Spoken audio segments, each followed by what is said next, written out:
avant de lancer l'usinage, il faut faire un certain nombre de vérifications. Tout d'abord, si vous avez fait des erreurs dans la description de l'usinage, vous allez pouvoir faire des modifications.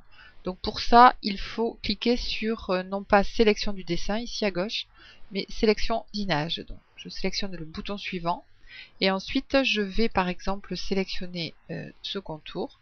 Je fais clic droit, modifier l'usinage, tout voir et je retombe sur les fenêtres précédentes. Je vais pouvoir faire les modifications que je veux si c'est nécessaire. Donc là, il n'y a pas besoin de modifier, mais voici la procédure. Concernant, voilà, on peut faire la même chose pour tout type d'usinage qui ont été décrits. On retrouve les fenêtres que l'on avait au moment de la description. Pour pouvoir faire une nouvelle description, il faut de nouveau sélectionner, prendre le bouton sélection dessin. Donc ça c'est quand on veut. Le sélection dessin, c'est quand on veut le sélectionner donc pour créer un usinage. Et sélection usinage, c'est pour modifier un usinage ou bien éventuellement le supprimer. Parce que par exemple, si je veux, je peux supprimer cet usinage là s'il ne me convient pas. Je le sélectionne et puis je vais appuyer sur la touche supprime du clavier. Et pour pouvoir recommencer, je vais cliquer de nouveau, je vais sélectionner de nouveau le contour, clic droit, créer un nouvel usinage et je refais la même chose.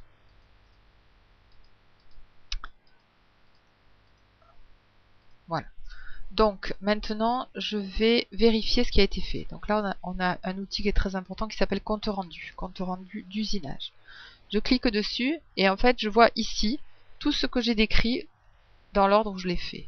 Donc là, j'ai contournage intérieur. On voit ici que c'est devenu rose. Donc ça correspond à la description de l'usinage de ce premier trou. Et je vais vérifier ce que j'ai fait. Donc l'outil que j'ai choisi, c'est fraise de taille 2 mm, c'est bien ça. Le matériau qui a été sélectionné, enfin oui, au départ, c'est plastique tendre, c'est bien ça. La profondeur que j'ai indiquée, c'est 2 mm, c'est bien ça. Donc là, pour celui-là, c'est bon. Je vais pouvoir vérifier comme ça tous les usinages que j'ai décrits. Donc le contournage intérieur qui correspond à ce trou-là. On le voit, il est rose maintenant ici. Je vérifie le matériau, l'outil, la profondeur. Centre d'outils, donc ça c'est la gravure d'un des deux. On voit pas bien. Alors pardon, j'ai pas cliqué dessus. Donc je clique sur centre d'outils, c'est cette ligne-là. Plastique tendre, pointe à graver, profondeur, c'est bon. Le contournage extérieur qui est celui-là. Plastique tendre, fraise de taille 2 mm, et ainsi de suite. Je vérifie tous mes usinages. Donc là, ils sont dans un ordre qui a été défini par l'ordinateur.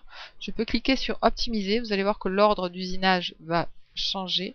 En fait, l'ordinateur modifie l'ordre en estimant que c'est comme ça que ça ira le plus vite au moment de l'usinage. Mais vous avez la possibilité de le faire vous-même à la main. Tous les usinages de toute façon qui sont avec le même outil ont intérêt à être les uns après les autres. Et on a, donc c'est le cas ici. Mais si je veux que le centre d'outils se fasse en dernier, eh bien je vais cliquer dessus et puis je vais le descendre. Je vais descendre sa position. Je peux aussi le mettre complètement à la fin, directement. Voilà. Et je peux mettre celui-là aussi à la fin. Voilà. Donc je ferai d'abord tout ce qui est avec l'outil 2 mm et après je ferai les usinages qui sont avec l'outil avec la pointe à graver 3,17. Voilà. Quand tout ça est bien au point, on n'oublie pas d'enregistrer son fichier puisque c'est le même fichier qui permet d'avoir les informations concernant la CAO, le dessin, et la FAO, la description de l'usinage.